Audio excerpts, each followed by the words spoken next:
Hey there, wonderful viewers. If you're enjoying my content, please take a second to hit that like button. It really helps the YouTube algorithm show my videos to more people. Don't forget to subscribe if you haven't already. Now grab your favorite drink, sit back, relax, and let's dive into today's story. I promise it'll be worth your time. The reservation stretched before me like a wound across the earth.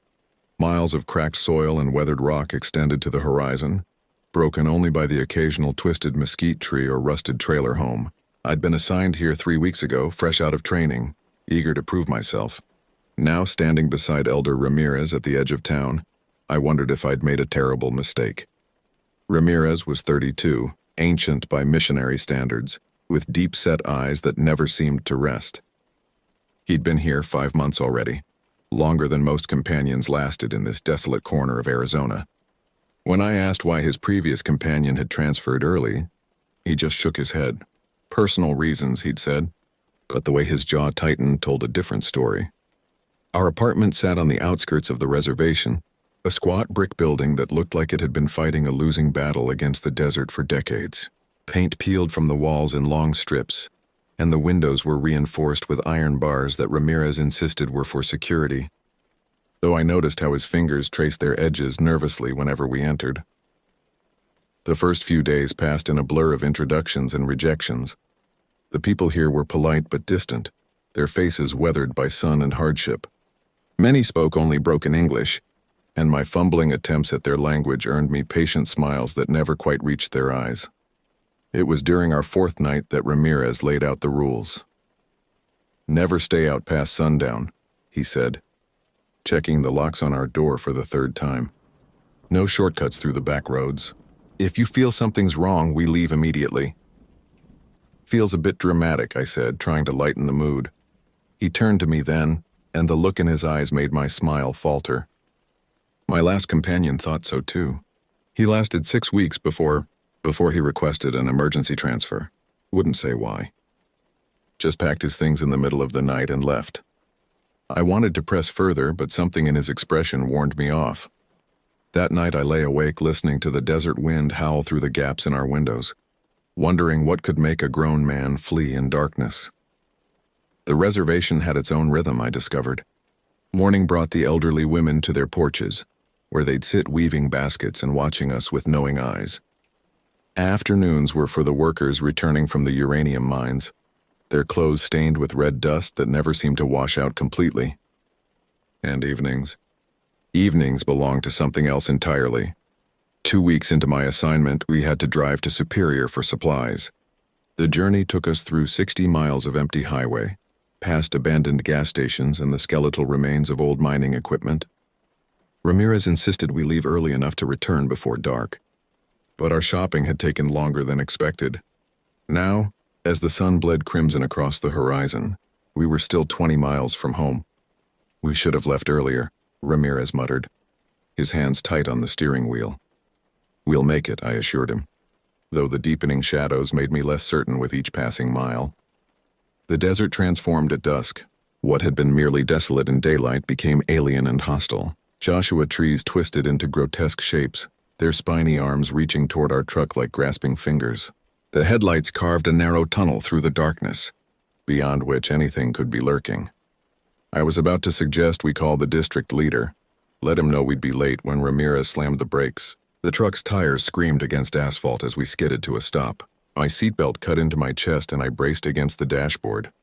"What the hell?" I gasped. Ramirez didn't answer. He was staring straight ahead, his face drained of color. I followed his gaze and felt my breath catch. Something stood in the middle of the road. At first glance, it looked like a dog. The general shape was right, 4 legs, a tail. But everything else was wrong. Its fur hung in matted clumps, revealing patches of raw, glistening skin beneath. The proportions were off, too. The legs too long, the spine curved at an impossible angle, and its head. The head turned toward us with a mechanical precision that made my skin crawl. Where a dog's face should have been was something else, something that had tried to be a dog but had gotten the details horribly wrong. The muzzle was too short, the eyes too large and placed too high. They reflected our headlights with an unnatural luminescence. "Drive around it," I whispered. No, Ramirez said through gritted teeth. We go through. You'll hit it. Good. He slammed his foot on the accelerator. The engine roared as we lurched forward. The thing in the road didn't move, didn't even flinch as we barreled toward it. At the last second, I saw its mouth open. Not like a dog's mouth, but splitting vertically up its face, revealing rows of teeth that belonged to no earthly creature. There was no impact. One moment it was there, the next we were through, and when I twisted to look back, the road was empty. Don't look back, Ramirez snapped. Never look back. What was that thing? Stop talking about it. His voice was sharp with fear. Don't think about it. Don't give it power. We drove the rest of the way in silence, but I couldn't stop replaying what I'd seen. The way it had looked at us with an intelligence that was calculating, patient, hungry. That night I couldn't eat. The image of that thing on the road kept replaying in my mind. Ramirez picked at his food too, occasionally glancing at the windows as if expecting to see something peering in. You've seen it before, I said. It wasn't a question. He set down his fork slowly. 3 weeks ago. Different spot, same road. My companion, Elder Thorne, he wanted to get out, take a picture. I had to physically hold him in the truck. What happened to him? Started having dreams. Said something was calling his name at night. 2 weeks later, he was gone. Ramirez pushed his plate away. Look, there are things out here that... they're not natural. The locals know it. Why do you think they lock themselves in after dark? As if in response to his words, something scratched at our door. We both froze. The sound came again. Long, deliberate strokes against the wood. Not knocking exactly. More like something testing the barrier, seeing how strong it was. Elder Ramirez, a voice called from outside. It sounded like our district leader, Elder Hutchins, but there was something off about the cadence. Too measured, too perfect. Elder Johnson, I need to speak with you. Ramirez grabbed my arm as I started to rise. That's not him. How do you know? Hutchins is in Phoenix this week. Family emergency. His grip tightened. Whatever's out there, it's not human. The scratching intensified and the voice came again, still maintaining that eerily perfect impression of Hutchins. Elders, please. It's important. Open the door. I pulled out my phone and dialed Hutchins' number. After 3 rings, a groggy voice answered. Johnson? What's wrong? Where are you right now? In my apartment. Why are you calling at... The scratching grew louder and I heard Hutchins suck in a breath through the phone. Is that sound on your end? Send me a photo now. Confusion in his voice, but he complied. Moments later, my phone buzzed with an image of Hutchins and his companion in their Phoenix apartment. Timestamp confirming they were nowhere near us. The thing outside must have sensed our recognition. The voice changed, became something between human speech and animal growl. Let me in, let me in, let me in. The door shook as something heavy slammed against it. Once, twice, 3 times, then silence. We waited, hardly breathing for what felt like hours but was probably only minutes. Finally, Ramirez crept to the window and peered through a gap in the blinds. His face went white. It's gone, he whispered. But what? He pointed with a trembling finger. I looked out and saw them, muddy prints leading up to our door. They started as dog tracks but gradually morphed into something else. By the time they reached our doorstep, they were almost human. Almost. The tracks led away from our door and simply ended, as if whatever made them had vanished into the air. Sleep was impossible after that. We spent the night in shifts, one watching while the other tried to rest. Every shadow seemed to move, every creak of the building sounded like footsteps. When dawn finally broke, we were exhausted but alive. The district meeting was scheduled for 10 that morning. Part of me wanted to skip it, to hole up in our apartment and wait for our transfer date, but Ramirez insisted we go. Isolation is what it wants, he said. We stick to routine. We don't let it win. The meeting was held in a church building 30 miles north, where 6 other missionary companionships gathered weekly to report their progress. Usually these meetings were boring affairs, statistics, goals, the occasional faith-promoting story. Today, the atmosphere was different. Elder Hutchins looked haggard, dark circles under his eyes. His companion, Elder Miller, kept glancing at the windows as if expecting something to crash through them. The others seemed subdued too, their usual enthusiasm dampened by something unspoken. When it came time to share experiences from the week, I hesitated. Ramirez shot me a warning look, but Hutchins noticed my reluctance. Elder Johnson, something you'd like to share? I cleared my throat. We've had some unusual experiences. Disturbances at night, strange sounds. The room went silent. Every eye turned to me, and I saw recognition in several faces. They knew. They'd experienced it too. What kind of disturbances? Hutchins asked quietly. I described the knocking, the voice, carefully omitting the thing on the road. As I spoke, I watched the other elders exchange meaningful glances. Elder Peterson, stationed 20 miles south of us, had gone particularly pale. It's getting worse, Peterson said suddenly. Last month it was just sounds. Now they're getting bolder. Sister Martinez in my area, she saw one in broad daylight last week. Said it was wearing her dead husband's face. That's enough, Hutchins said sharply, but Peterson continued. How long are we supposed to pretend this is normal? How long before one of us? I said that's enough. Hutchins slammed his hand on the podium. The sound echoed through the room like a gunshot. He took a deep breath, visibly composing himself. After the meeting, Johnson, Ramirez, I need to speak with you privately. The rest of the meeting passed in a blur. When it ended, the other elders filed out quickly, eager to return to their areas before dark. Only we remained, waiting as Hutchins gathered his thoughts. How much do you know about the history of this reservation? He asked finally. Not much, I admitted. Just that it was established in the 1890s. Hutchins nodded slowly. There's more to it than that. Much more. The land here, it was considered cursed long before the reservation was established.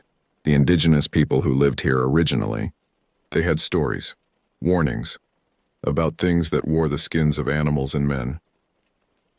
Skinwalkers, Ramirez said quietly, among other names.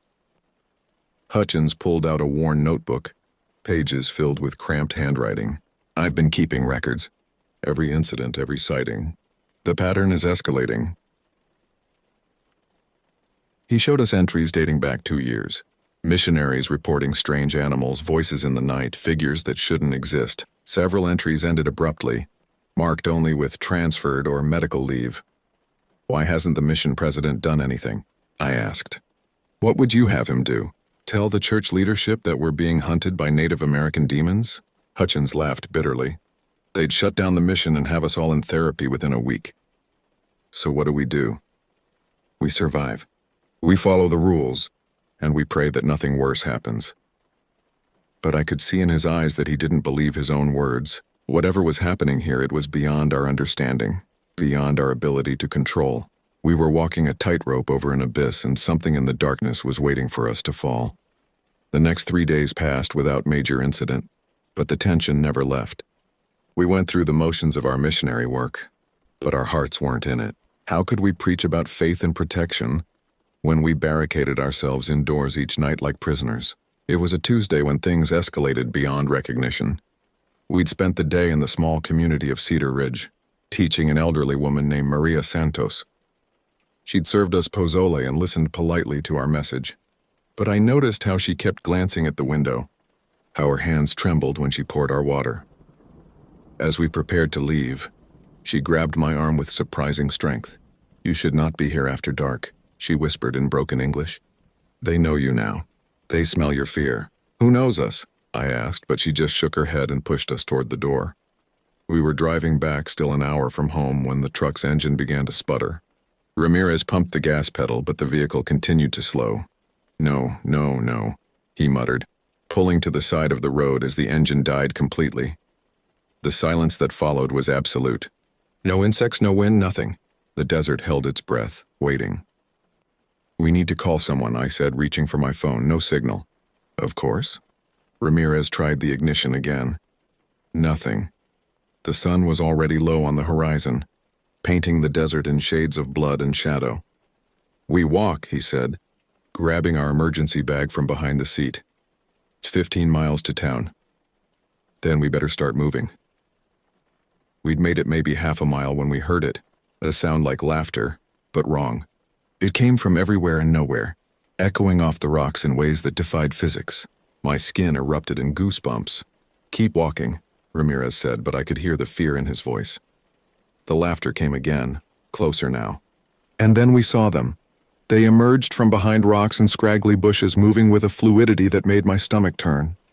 At first glance, they looked like coyotes, but their movements were too coordinated, too purposeful. They flanked us on both sides, keeping pace but maintaining distance. One of them turned its head toward us, and I bit back a scream. The face was wrong, features shifting and sliding like wax under heat. One moment animal, the next almost human. Its eyes held an intelligence that was ancient and malevolent. "Don't run," Ramirez whispered. "Whatever you do, don't run." We continued walking, surrounded by our silent escort. The sun touched the horizon, and in the dying light I saw more shapes moving in the desert. Dozens of them, all wrong, all watching. Then, impossibly, we heard a car engine. A pickup truck crested the hill ahead, headlights cutting through the gathering darkness. It pulled up beside us, and the driver, a Navajo man in his 60s, leaned out. "Get in, now." We didn't need to be told twice. As soon as we were inside, he floored it, tires kicking up dust. In the side mirror, I watched our escorts fade into the darkness, but their eyes, so many eyes, continued to gleam in the distance. "You missionaries?" the man asked. "Yes, sir." He shook his head. "Foolish. Very foolish to be out here at this hour. They've been watching you for weeks."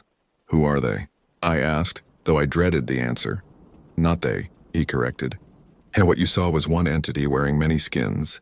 It's old, older than the reservation, older than my people's memory, and it's hungry." He dropped us at our apartment, refusing our offers of gas money or gratitude. "Lock your doors," he said as he drove away. "Burn sage if you have it, and whatever you do, don't invite anything inside, not even if it sounds like someone you know, especially if it sounds like someone you know." That night we didn't sleep. We couldn't. Every sound made us jump, every shadow seemed to move. Ramirez had found some sage at a local store, and the smoke filled our small apartment with its pungent scent. Whether it helped or not, I couldn't say, but it gave us something to do. Around 2 a.m., the temperature dropped suddenly. Our breath became visible in the air, and frost began forming on the inside of the windows. The sage smoke swirled in patterns that defied the still air. "It's here," Ramirez whispered. The knocking started again, but this time it came from everywhere. The door, the windows, the walls, even the ceiling. A cacophony of demands for entry, each knock perfectly timed with our heartbeats. Then the voices began. "Jacob," my mother's voice drifted through the door. "Jacob, sweetie, let me in. I've come so far to see you." I squeezed my eyes shut. My mother was in California, 2 states away. This wasn't her. "Miguel," Ramirez's brother called from the window. "Miguel, hermano, ayúdame." Ramirez crossed himself, lips moving in silent prayer. The voices multiplied, became a chorus of everyone we'd ever loved, ever trusted.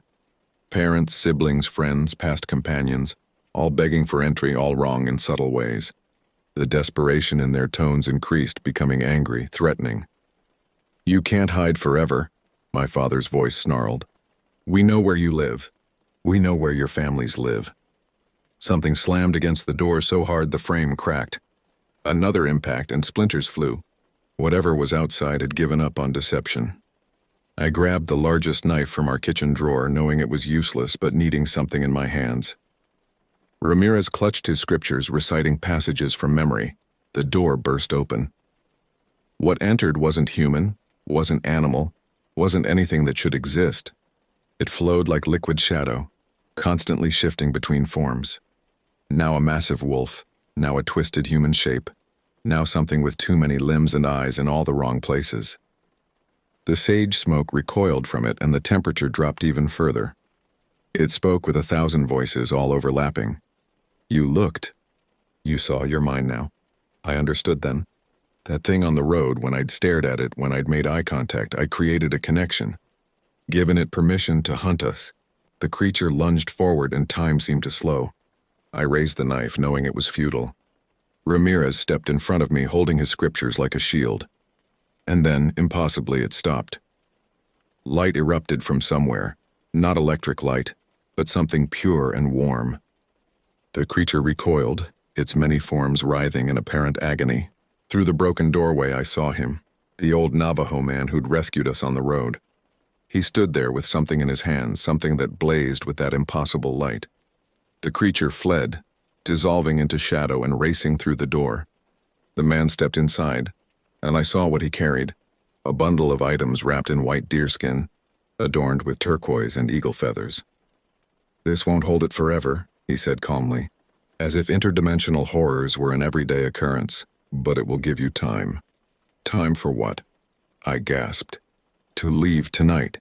Don't pack, don't call anyone, just go. Drive until sunrise and don't stop for anything." We didn't argue. Within minutes, we were in our truck, driving through the empty streets. The old man had given us specific instructions. Take Highway 60 west, don't deviate, don't stop until we reached Phoenix. He'd painted symbols on our truck with ash and oil, muttering in a language I didn't recognize. The first hour passed in tense silence. Every shadow could hide a threat. Every movement in our peripheral vision made us flinch. But the highway remained empty, and gradually, we began to hope we might actually escape. Then Ramirez glanced in the rearview mirror and swore. I turned to look and immediately wished I hadn't. Something was following us, keeping pace exactly 100 yards back. It looked like a truck at first glance, but the proportions were wrong. As I watched, it shifted, becoming a massive running figure, then a rolling mass of darkness, then back to a vehicle. "How fast are we going?" I asked. 85, Ramirez replied, pushing harder on the accelerator. The speedometer climbed. 90, 95, 100. The thing behind us maintained its distance perfectly, effortlessly. "It's toying with us," I realized. As if in response, our pursuer suddenly surged forward. In seconds, it was right behind us, and in the mirror I could see it for what it truly was. A writhing mass of stolen skins and faces, all animated by something ancient and evil. I recognized some of those faces from missing person posters I'd seen in town. It slammed into our bumper, sending us swerving. Ramirez fought for control as we fishtailed across empty lanes. Another impact, harder this time.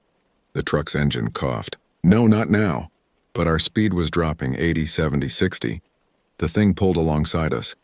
Through the driver's side window, I saw it perfectly. My own face staring back at me, but wrong. The smile too wide, the eyes reflecting depths that shouldn't exist. "Don't look at it," Ramirez shouted, but it was too late. My doppelganger spoke with my voice.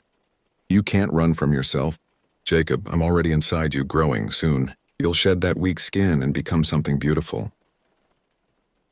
Terror gave way to something else. A strange calm, almost a longing. Maybe it would be easier to just stop, to let it happen. What was I fighting so hard for anyway? "Johnson." Ramirez punched my shoulder, snapping me back. "Fight it!" I tore my gaze away, but the damage was done. I could feel something squirming inside my thoughts, whispering promises of power and freedom from fear. All I had to do was let go. The truck's engine gave a final, shuddering cough and died. We coasted to a stop in the middle of the empty highway. The thing circled us like a shark, forms shifting hypnotically in the darkness. This was it. We were going to die here, or worse, become like it. Then I heard it, engines. Multiple engines approaching fast. 3 pickup trucks crested the hill behind us, headlights blazing. They surrounded our stalled vehicle, and men poured out, some Navajo, some Apache, all carrying objects that seemed to bend the light around them. The thing that had been hunting us let out a sound like reality tearing. It launched itself at the nearest man, but he raised something, a staff adorned with feathers and bones, and the creature bounced off an invisible barrier. What followed was a battle I could barely comprehend.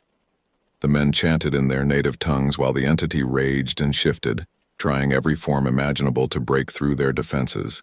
Lightning split the clear sky, and the desert sand turned to glass where their powers clashed. Finally, with a shriek that made my ears bleed, the thing fled into the desert depths. The men didn't pursue. Instead, one of them, a woman with silver-streaked hair, approached our truck. "You're lucky," she said. "We've been tracking that one for months. It's old, maybe the oldest on the reservation." "Is it gone?" I asked. "For now. But you've been marked. Both of you." She studied us with eyes that seemed to see too much. "You need to leave tonight and never come back." "But our mission—" "Your mission is over," she said firmly. Would your God want you to throw away your lives and souls for pride? Go home. Live. Forget this place. They escorted us to the reservation border, our truck somehow running again despite the damage. As we crossed that invisible line, I felt something lift from my shoulders, a weight I hadn't realized I'd been carrying. We drove through the night and into the dawn, not stopping until we reached Phoenix.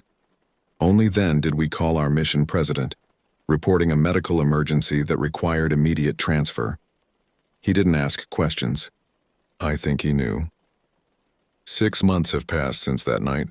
Ramirez and I were transferred to different missions. Him to Oregon, me to Virginia. We don't talk about what happened. What would we say? Who would believe us? But the dreams haven't stopped. Every night I'm back on that empty highway staring into eyes that reflect infinite darkness. Sometimes I'm running. Sometimes I'm the one doing the chasing. The worst dreams are when I can't tell the difference. I've researched obsessively since returning. Skinwalker legends, possession stories, accounts from other missionaries who served on reservations. The patterns are there if you know where to look. Companions transferred for medical reasons, areas suddenly closed to missionary work, stories whispered but never officially recorded. Last week I got an email from Ramirez. Just 2 words. It's here. I knew immediately what he meant. The marks we carry, they're like beacons. That thing or others like it, they can find us wherever we go.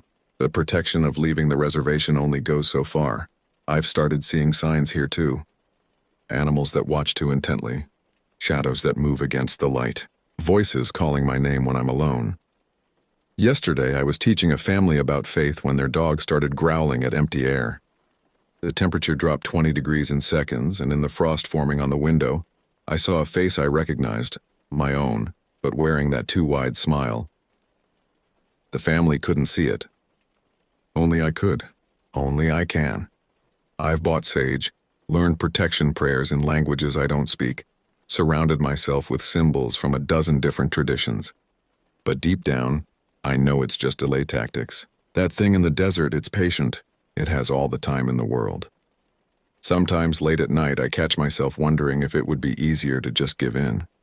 The whispers promise an end to fear, to human limitations. All I have to do is shed this skin and embrace what I'm becoming. But then I remember Ramirez's face that night, the determination as he stood between me and that horror. I remember the old Navajo man who saved us, the warriors who fought to give us a chance at escape. They believed we were worth saving. Maybe that's enough. I don't know how this ends. Maybe it doesn't. Maybe some battles you don't win, you just keep fighting one day at a time, one night at a time. The sun is setting now. Time to check the locks, light the sage, and prepare for another night of waiting. Somewhere out there in the space between human and animal, between real and nightmare, something is calling my name. I won't answer. Not tonight, not yet.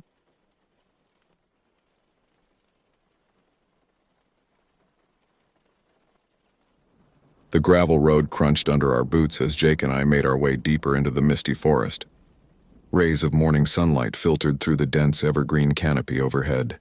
The air felt thick and heavy with moisture. Did the sheriff say where exactly those hikers went missing? Jake asked, adjusting his ranger hat. Somewhere along the Whispering Pines Trail near Spirit Lake, I replied. Same area as the other disappearances over the past few months. Had been stationed as a ranger in national parks and forests across the country over the years.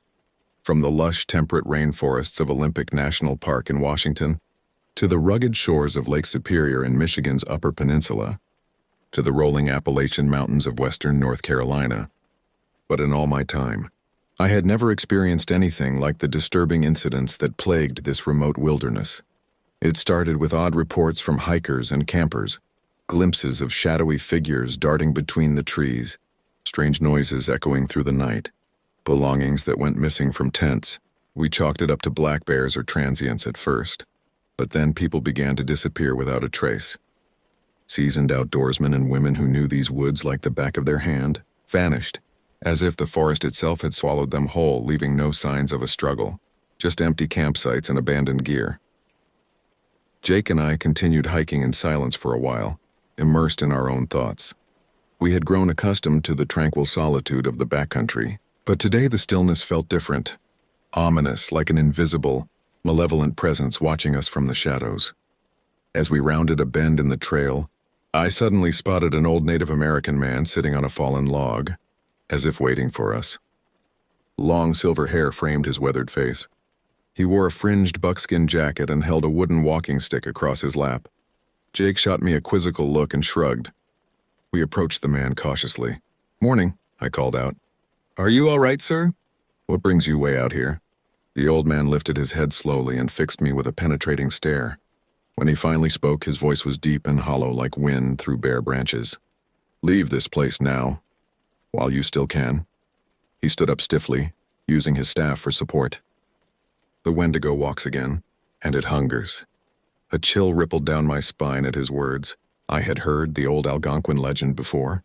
A mythical man-eating creature, the embodiment of insatiable greed and gluttony, able to possess humans and turn them into cannibalistic monsters. But that's all it was, a legend. A scary campfire story, right? The old man must have seen the skepticism on my face. He shook his head sadly. "You rangers, you think you know these woods, but there are ancient evil things here that should never be disturbed." He turned to leave, calling over his shoulder. "When you walk the forest, beware those who walk like you, but are not you." With that, he disappeared into the trees, leaving Jake and I standing on the trail in stunned silence. Jake shattered the eerie quiet. "What the hell was that about?" I shook my head, still rattled by the old man's ominous warning. "No idea. Probably just some local trying to scare us off." I wanted to believe my own words, to dismiss the encounter as nothing more than the ramblings of a superstitious elder. But an uneasy knot had settled into my gut. We continued our patrol along the meandering trail, eyes and ears alert for any signs of the missing hikers. The forest seemed to close in around us, the towering firs and spruces pressing closer with each step. Shafts of sunlight grew scarcer as the canopy thickened overhead. Every snapping twig or rustle of leaves made me flinch. I found myself scanning the shadows between the trees, half expecting some nightmarish creature to come lunging out at any moment. The Wendigo, an insatiable famine spirit. The more it ate, the more ravenous it grew. I gave myself a mental shake, trying to dislodge the macabre folktale from my mind. I was a seasoned ranger, not some gullible tourist. There had to be a rational explanation for the strange occurrences and disappearances. Wild animals, sinkholes, disoriented hikers wandering off trail. As we hiked, I asked Jake to tell me more about his experiences in other parks, hoping to keep the mood light. He had some great stories from his seasons at the Apostle Islands in Wisconsin and Keystone State Park in Pennsylvania. I shared a few of my own misadventures, like the time I had to rescue a terrified family from their cabin after a black bear invited itself over for midnight snacks in Oregon's Crater Lake. Was just in the middle of recounting the incident when a blood-curdling scream pierced the air. It sounded like a woman's voice, raw with primal terror, and it was close. Jake and I froze, exchanging horrified glances. Then we were running, crashing through the underbrush toward the source of the scream. Low-hanging branches whipped at my face and arms as I sprinted, barely feeling the sting. My heart hammered against my ribcage. After several frenzied minutes, we burst into a small clearing and skidded to a halt, gasping for breath. There was no one there, no signs of a struggle, just a bright blue backpack lying abandoned next to the trail. It looked like it had been torn open by some tremendous force, the contents strewn about haphazardly. I scanned the trampled ground desperately for any clues to what had happened. That's when I noticed the footprints. They started out boot-shaped, a woman's size, leading into the clearing from the north. But a few feet from the discarded pack, they changed, morphed into an enormous shape I didn't recognize, like no animal I had ever seen. The prints were at least 18 inches long, with 3 splayed clawed toes on each foot. Definitely not human, but not quite animal either. And they lead away from the clearing, back into the woods in the same direction we had just come from. A wave of ice crashed over me as I stared at the incomprehensible tracks. The old man's haunting words echoed through my mind. "When you walk the forest, beware those who walk like you but are not you." What had we just stumbled onto? What nightmare was lurking in this wilderness, preying on unsuspecting hikers? I forced down the rising panic, trying to think logically. We had to get back to the ranger station and report this. Gather a search party. But as I turned to head back up the trail with Jake, I couldn't shake the skin-crawling sensation that we were no longer alone in these woods, that some ravenous, malevolent presence had caught our scent and was silently stalking us through the shadows, waiting for the right moment to pounce. The Wendigo walks again, and it hungers. By the time Jake and I made it back to the ranger station, dusk was falling. Towering evergreens cast long, distorted shadows across the forest floor. The normal daytime sounds of birdsong and insect chirps had faded, replaced by an oppressive, watchful silence. Every rustle of leaves or creak of branches made me whirl around, half expecting to see some nightmare creature lunging from the underbrush. We staggered into the station, chests heaving and slick with sweat despite the deepening chill in the air. Liza, the other ranger on duty, took one look at our ashen faces and demanded to know what happened. In halting, clipped sentences, I filled her in on the terrifying scream, the abandoned backpack, the enormous, inhuman footprints leading into the woods. I expected her to look at me like I'd lost my mind, to insist there had to be a rational explanation. Black bear, cougar maybe. But to my surprise, Liza simply closed her eyes and bowed her head as if the news was grave but not shocking. When she finally met my gaze again, her expression was grim. "It's happening again," she murmured. "Just like when I was a kid." Liza told us how she had grown up on the reservation bordering the national forest, how the tribal elders used to warn them about going too deep into the woods alone, about the hungry thing that lived in the shadows and mist, the Wendigo. According to the stories, the Wendigo was once human, a man driven to madness and murder, forced to consume the flesh of his companions to survive a long, brutal winter. In doing so, he transformed into a vengeful spirit. The more he ate, the larger and more powerful he grew, but also more insatiable, always ravenous, roaming the forest in search of new victims. Liza said every few decades there would be a rash of disappearances in the area. Hikers, hunters, loggers vanishing without a trace.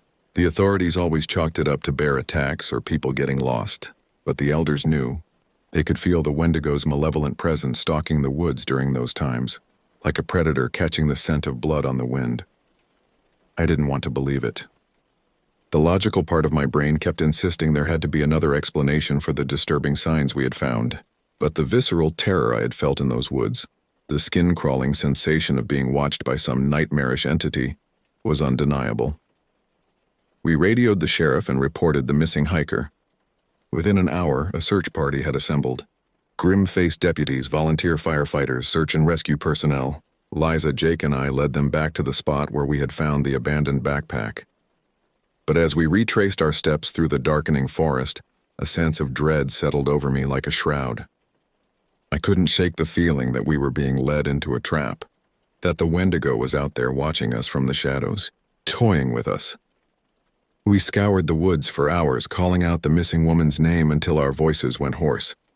But besides a few scraps of torn clothing and more of those unsettling, elongated footprints, we found no trace of her. Well past midnight, the sheriff finally called off the search until daybreak. Exhausted and dispirited, we made our way back to the ranger station. But I knew I wouldn't be getting any sleep that night. How could I, knowing that a ravenous monster was prowling the darkness just beyond the tree line? I thought back to the old Native American man who had accosted us on the trail, and his chilling warning.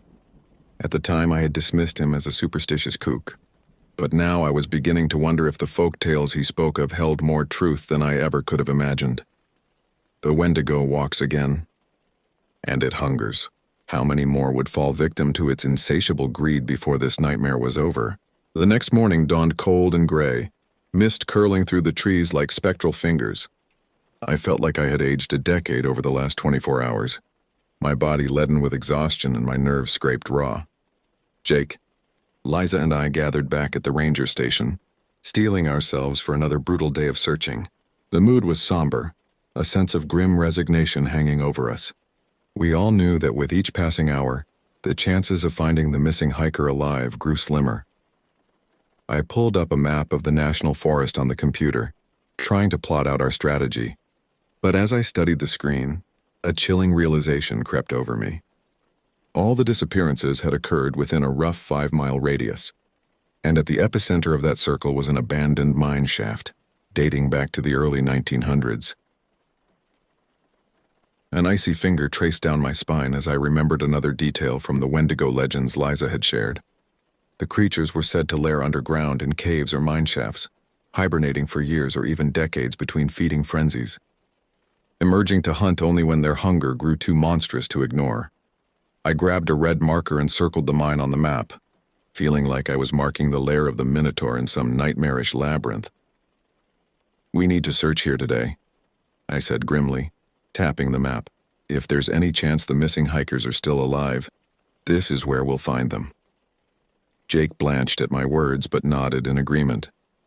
Liza just stared at the spot with haunted eyes, memories of childhood tales of terror playing across her face. We gathered our gear in tense silence. In addition to the standard survival equipment, I slipped a flare gun and serrated hunting knife into my pack. Ranger rules were clear on avoiding weapons, but something told me we were going to need more than radio and first aid training before this was over. The hike to the abandoned mine felt like a death march. Low fog clung to the forest floor, swirling around the bases of trees like a ghostly tide. Sounds seemed muffled and distorted, even our footfalls oddly flat. Several times I whipped my head around, certain I had glimpsed a tall, emaciated figure lurking in the mist behind us, but there was never anything there. We found the mine entrance half hidden behind a dense tangle of underbrush and vines, as if the forest itself was trying to seal it off. Rotten timbers framed the dark opening, a few rusted pieces of machinery lying discarded nearby, slowly being reclaimed by moss and roots. The air felt different near the mine, colder, hungrier if that was even possible, as if some malevolent force was tucked inside, luring us closer with its patient predatory need. I exchanged a wordless glance with Jake and Liza. We all felt it, the skin-crawling sensation of being watched by some nightmarish entity, the almost subliminal tug, the crawling compulsion to step into the darkness and surrender ourselves to the ravenous presence within. I shook my head violently, trying to shatter the hypnotic pull. Every instinct screamed at me to run, to get as far away from this vile place as possible.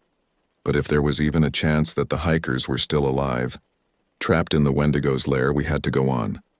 Forcing down my churning nausea, I unclipped my flashlight and shone the beam into the mine's gaping maw. The darkness swallowed the light after a few feet. My last thought before stepping across the threshold was that the old Native American man had been right. We rangers thought we knew these woods, but there were ancient, hungry things here that should never be disturbed.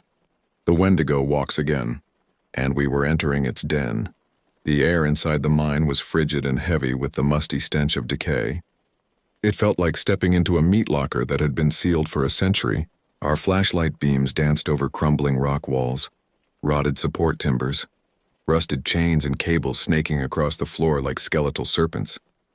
But worse than the cold, worse than the smell, was the skin-crawling sensation of being watched by malevolent eyes, of a predatory presence savoring our every move, guiding us deeper into its trap on a leash of our own compassion.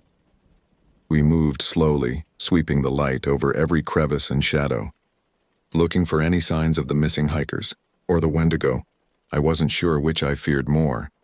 The tunnel narrowed as we pushed deeper, the walls pressing in until we had to hunch our shoulders and walk single file.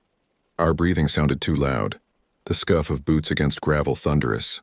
I found myself straining to hear over the pulse pounding in my ears, alert for any alien sound in the darkness, a scrape of claw on stone, a hungry, rattling inhale. After a few hundred feet, the shaft opened into a larger chamber, the ceiling soaring high overhead. Our lights couldn't reach the top, hinting at a vast, impenetrable darkness pressing down. "Look!" Jake swept his beam over the far wall, voice tight with horror. A ragged oval gaped in the rock, twice as tall as a man, edges crusted with something dark and flaky. Scrambling closer, I caught the metallic tang of old blood. It was a nest, or the entrance to one. Jagged ribs arched off from the main tunnel into branching arteries of darkness. Steeling myself, I leaned in and shone my light into the aperture. The recesses of the cavern were littered with bones, some bleached with age, others still oozing strings of marrow and gristle. Skulls peered eyelessly from every nook and alcove. Human skulls, picked clean and gnawed. Bile seared the back of my throat. I fought the urge to scream, to turn and sprint for the exit. But I forced my trembling legs to carry me across the threshold, playing my light over the nightmarish charnel house. looking for any scrap of bright cloth or synthetic material that could belong to the... I forced myself to scan the Wendigo's lair methodically, playing my flashlight beam over the bone-strewn floor and blood-encrusted walls, trying not to think about the mind-shattering horror of what had happened here, of the fates of the poor hikers whose remains now decorated this nightmarish charnel house. There, Liza's voice cracked on the word. She was pointing a shaking finger toward a recess on the far side of the cavern. I swung my light over, dread and hope warring in my chest. Tucked into the alcove was the bright blue of a backpack, the same one we had found abandoned in the clearing yesterday, and huddled behind it, just visible in the gloom, was a human form. Still and crumpled, limbs splayed at wrong angles. I scrambled over, slipping on the layer of bones and ichor coating the floor. I braced myself for the worst as I knelt beside the unmoving hiker. A young woman, her skin waxy and mottled in the flashlight's glare. Drying blood matted her hair and clothes. But then I saw her chest rise with a shallow, rattling breath. She was alive, barely. "It's okay, we're here to help," I soothed, taking one limp hand to check for a pulse. It was thready and faint. The woman's eyelids fluttered and she let out a low moan. Her gaze was glassy and unfocused, like she wasn't fully registering our presence. "What happened?" Jake asked gently, kneeling beside me. "Who did this to you?" "A hunger," the hiker breathed. Her voice was a dry rasp.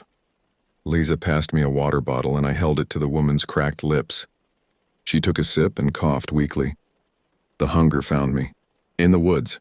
Each word seemed to take tremendous effort. So ravenous, insatiable, couldn't escape. A chill rippled through me at her broken recollection. So the Wendigo had been stalking her, toying with her, striking with that hypnotic hunger when she was isolated and vulnerable. But some small rational part of my brain was still struggling to make sense of the impossible scene surrounding us.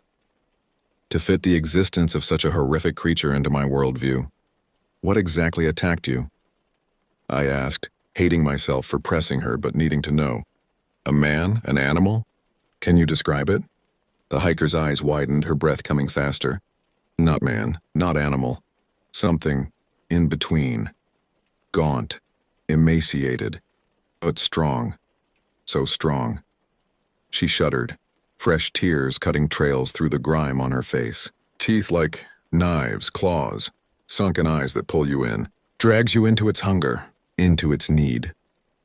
Revulsion shuddered through me at the broken description, at the impossible truth I could no longer deny. The Wendigo was real. This woman had seen it, been preyed upon by it. And our worst fears had come to pass. We were now trapped in its lair.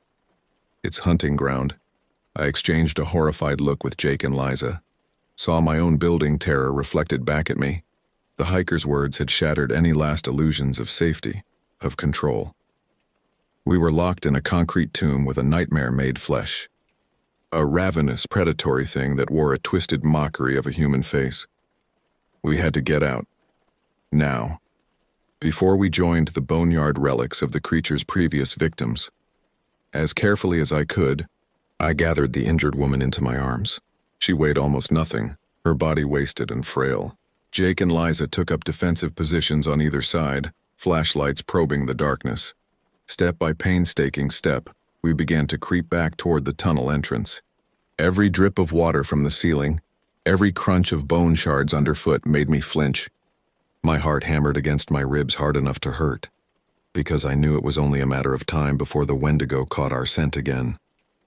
Before that insatiable famine spirit closed in to reclaim its prey. And this time, it would have 4 walking meals instead of 1. The journey back through the mine shaft was a bleak eternity of sickening anticipation, stretched thinner than spider silk. Darkness pressed down with a suffocating weight, the narrow beam of my flashlight feeble comfort. Ragged breaths and pounding hearts thundered in the confined space, but it was the waiting, the watching that truly tormented. My nerve endings seared and jangled, braced for a glimpse of gaunt, grasping limbs, of feral luminous eyes and jutting knife-like teeth leering out of the black. How long could a hunger that immense, that insatiable, resist the promise of meat stumbling obliviously through its larder? Jake and Liza flanked me like an honor guard as I carried the semi-lucid hiker. Anytime she drifted into consciousness, it was never for long. A second's clutch of flailing limbs, a panicked cry soon tapering into wounded animal whimpers. I didn't blame her. Part of me wanted to gibber and shriek denial of the gibbering violation of natural law we'd discovered, to claw out my eyes so I'd never have to see those stripped bones and blood-stained stones again. But I crushed those hysterical impulses with the weight of duty, of training, of the calloused discipline that had carried me through other inhuman wilds, if never this depraved. If we gave into the fear, let it shatter our minds, then the Wendigo had already won. 1 foot, then the next, then the next. Footing unsure on the sloping, graveled floor. Ignore protesting muscles, the chafing weapon harness. Ignore the rivulets of frigid sweat and the crawling nape hairs shrieking danger. Just keep moving. Almost there, Jake said in a hoarse undertone, raw with false confidence. Entrance should be just after this bend. I heard the yearning behind the words, the desperate, disbelieving hope that we'd somehow sneak past the evil crouching in this forsaken tunnel, escape its fetid tomb without a second encounter. But as we rounded the final curve, that wan prayer dissolved like mist beneath a blowtorch. Because crouched in the very center of the shaft, between us and the promised salvation of open sky, was the Wendigo. For a breathless, blood-frozen moment, I couldn't make sense of the twisted shape splayed before us. All wrong angles and emaciated limbs, more skeleton than flesh. Then the creature shifted and light glinted across its form, outlining it in obscene clarity. Skin the gray-green of spoiled meat stretched drum-tight across jutting ribs and knobs of spine. Arms and legs like gnarled tree roots tipped with scythe-like claws. A head that was little more than a grinning skull mask haloed by wispy graying hair. But worst of all were its eyes. Bulging from sunken sockets, they held a feral, insatiable gleam, the ravenous, single-minded focus of a rabid wolf scenting a haunch of meat. I saw our reflection shining in those hideous orbs. 4 terror-struck human faces superimposed over the descending tunnel, over the creature's previous victims, now nothing more than cracked bones and gristle. Stay back. Liza's voice trembled on the edge of hysteria as she brandished her flashlight like a weapon. Pitiful defense against the nightmare poised before us. The Wendigo unfolded to its full height with a creak of sinew and bone. Arms spread wide, claws scything trails through the stale air. A rattling hiss seeped from between its needle teeth, building to a soul-flaying shriek of famine and fury. Then, in a clash of splintered reality and skittering limbs, it lunged. Time fractured into a fever-dream slide of blood and terror, of fanning flashlights and skidding gravel, panicked shouts rendered tinny and distant by the crash of my own pulse. I felt the breath punch from my lungs as Jake shouldered me aside, shoving the barely conscious hiker and I sprawling against the shaft wall. Heard Liza's cracking scream devolve into a wet, hitching gurgle. The Wendigo was among us before we could draw another breath. A whirlwind of grasping claws and gnashing teeth, its movements spastic yet horribly graceful, driven by a hunger that could never be sated. I hunched over the mewling hiker, shielding her with my body, even as revulsion shuddered through me at the sounds of rending flesh and splintering bone. The grisly crack crunch of snapping limbs. Liza's thrashing body hurtled past in my peripheral vision, ragdoll limp.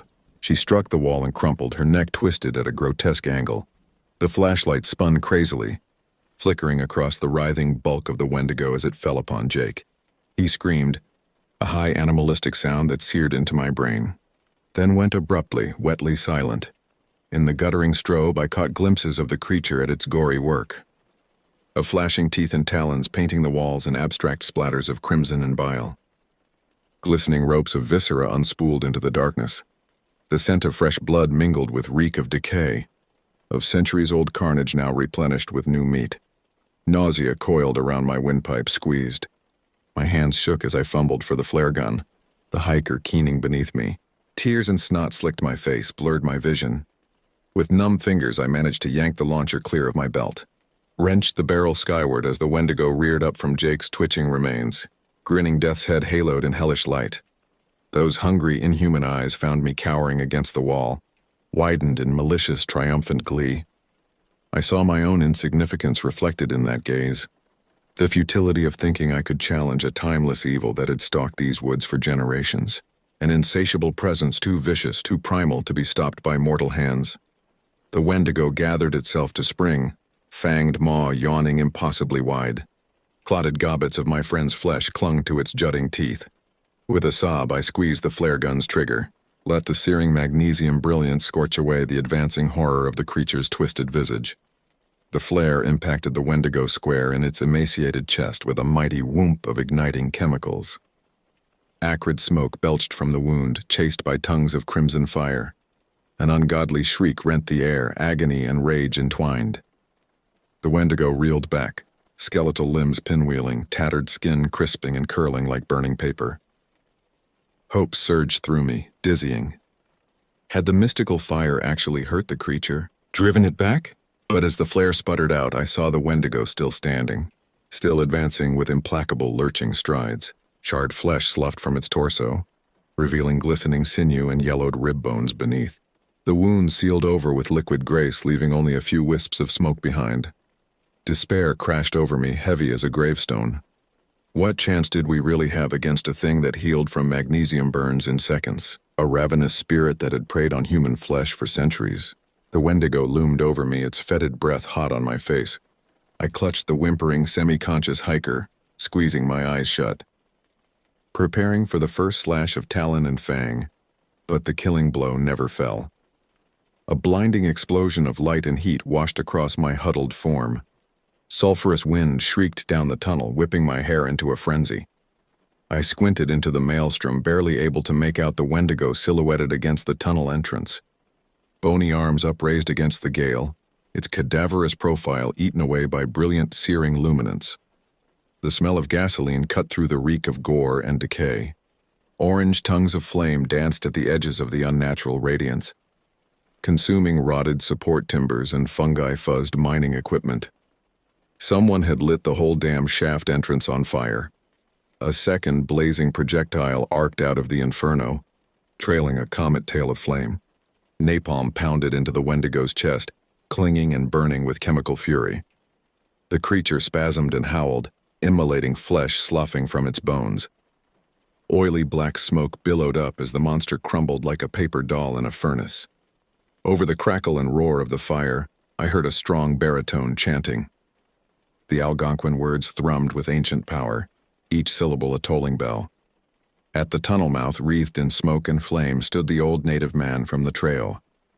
His weathered face shone with righteous wrath, teeth bared in a snarl as he hurled burning bundles of sage and sweetgrass. As the last word of the banishing chant left the elder's lips, a soundless detonation rippled through the cavern, a shockwave of cleansing heat and searing, spirit-bright luminance. I flinched away, shielding the hiker as the horrible, famine-hollowed scream of the Wendigo reached a brain-shattering crescendo, then abruptly cut off. When I could finally blink the tears from my eyes and raise my head, the creature was gone. Only a few hanks of charred, empty skin remained, along with the blackened suggestion of a ribcage. The ancient evil had been driven out. Burned away by ancestral fire and banishing rituals, the tunnel purged and cleansed. I stared at the old man in stunned disbelief as he limped towards me, a sad, weary smile on his face. The hiker stirred in my arms, letting out a thin, pitiful groan. "Come," the native elder said gently, extending a soot-stained hand. "Let's get you out of this place of sorrow and death." Wordlessly, I let him help me to my feet, still cradling the semi-conscious woman. Let him lead us, step by stumbling step, out of the charnel shadows and into the clean, smoke-hazed light of day. The Wendigo was gone, its insatiable hunger vanquished at last. But as relief crashed over me in shuddering waves, I knew I would never see this forest the same way again, never escape the ghosts of the friends I'd lost, or the knowledge of what slept beneath these ancient shadowed boughs. The legends were true. There were monsters in the dark, and for a handful of blood-soaked moments we had walked among them, had witnessed the depthless famine and feral madness that had stalked these woods for generations. It was an understanding I would carry for the rest of my life, seared into my mind, my bones. A horrific communion no one should ever have to bear, but we had survived. Against all odds, we had faced the Wendigo and lived, and that was a bitter triumph I could only pray would never be tested again.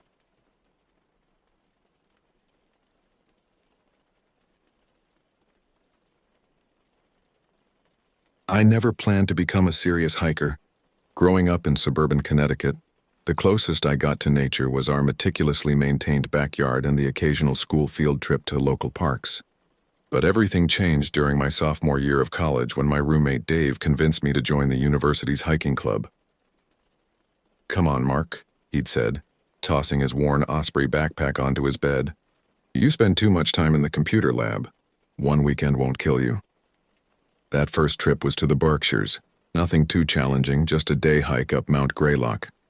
I remember standing at the summit, watching the autumn clouds cast moving shadows across the valley below, and feeling something shift inside me.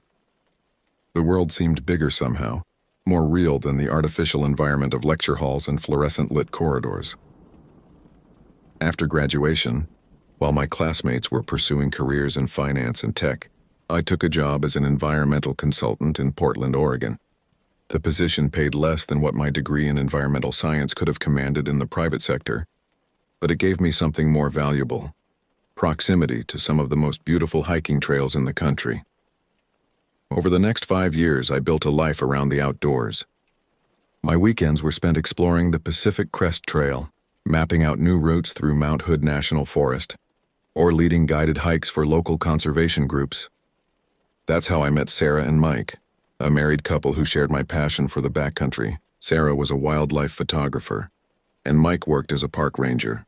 They became my closest friends, the kind of people you could spend hours with around a campfire, sharing stories and planning future adventures.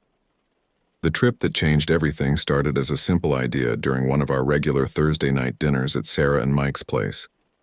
We were looking at Sarah's recent photos from the Wallowa Mountains when Mike mentioned an old logging trail he'd heard about from one of the senior rangers. "It's not on any official maps," he said, spreading out a topographical survey across their dining room table. "But according to Tom, there's an old Forest Service cabin up there that hasn't been logged in the database. Could make for an interesting weekend expedition."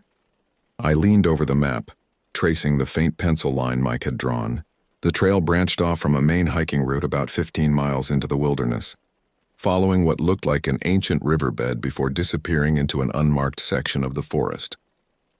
"What's the elevation gain?" Sarah asked, already reaching for her camera gear. "About 3,000 feet over 7 miles, Mike replied. "But the real challenge is that no one's maintained the trail in decades. We'd be bushwhacking most of the way." We spent the next 2 weeks preparing meticulously. Mike pulled satellite imagery of the area, looking for natural landmarks we could use to navigate. Sarah researched local wildlife patterns. There had been increased bear activity in the region that season. I focused on our supplies, making sure we had enough emergency equipment to handle anything from a broken ankle to an unexpected storm. The night before we left, I double-checked my pack one final time: topographical maps and compass, emergency satellite phone, first aid kit with extra supplies, 3 days of dehydrated meals, water filtration system, cold weather gear, headlamp with spare batteries, emergency shelter, bear spray. Everything looked perfect, but something felt off. Maybe it was the way the autumn wind rattled my apartment windows, or maybe it was just pre-trip jitters. Either way, I couldn't shake the feeling that we were about to step into something we weren't prepared for. We left Portland before dawn, Mike's Jeep loaded with our gear. The drive to the trailhead took 3 hours, the last 45 minutes on a dirt road that tested the vehicle's suspension. The morning was crisp, with thin clouds stretching across the sky like pulled cotton. Perfect hiking weather. The first few miles followed a well-maintained trail, winding through old-growth forest. The canopy above was so dense that sunlight reached the forest floor in distinct beams, like spotlights illuminating patches of moss and ferns. Sarah stopped occasionally to photograph interesting fungi or unique tree formations, while Mike consulted his GPS to ensure we stayed on course. "This is where it gets interesting," Mike said around noon, pointing to where the main trail curved east while our route continued north. The difference was immediate and striking. The path ahead was barely visible, choked with undergrowth and fallen trees. The forest felt different here too, older somehow, more primeval. We pushed through thick brush, using hiking poles to test the ground ahead of us. The atmosphere grew heavier as we progressed, the air becoming noticeably cooler despite the afternoon sun. The usual forest sounds: bird song, rustling leaves, Chattering squirrels seemed muted, as if the woods themselves were holding their breath. "Anyone else notice how quiet it's gotten?" Sarah asked, her voice barely above a whisper. I had noticed. The silence felt almost physical, like a weight pressing against my ears. Even our footsteps seemed oddly muffled, the crunch of leaves and snap of twigs strangely distant. The first sign that something was wrong came around 3 in the afternoon. We had stopped for a water break when Mike spotted something unusual, a series of deep gouges in a nearby tree trunk, about 7 feet off the ground. "Bear marks?" Sarah asked, raising her camera. Mike shook his head slowly. "Too high and the pattern's wrong. Bears leave vertical scratches. These are..." He traced the air in front of the marks. Almost geometric. I moved closer to examine the tree. The gouges were deep, cutting through the bark into the pale wood beneath. They formed an odd pattern, 3 parallel lines intersected by 2 diagonal cuts. The edges were clean, almost surgical in their precision. "Could be human," I suggested, though I didn't really believe it. "Loggers marking trees, maybe?" "With what tool?" Mike countered. "And why just this one tree?" We continued hiking, but the discovery had changed something in our dynamic. We walked closer together, spoke less, and found ourselves constantly scanning the forest around us. The shadows between the trees seemed deeper, more active somehow, as if they were shifting independently of the swaying branches above. The old logging road appeared suddenly, emerging from the undergrowth like the ghost of civilization.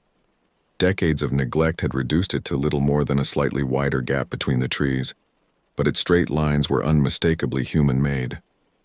As we followed it deeper into the forest, the temperature dropped noticeably, and the mist that had been gathering all afternoon began to thicken.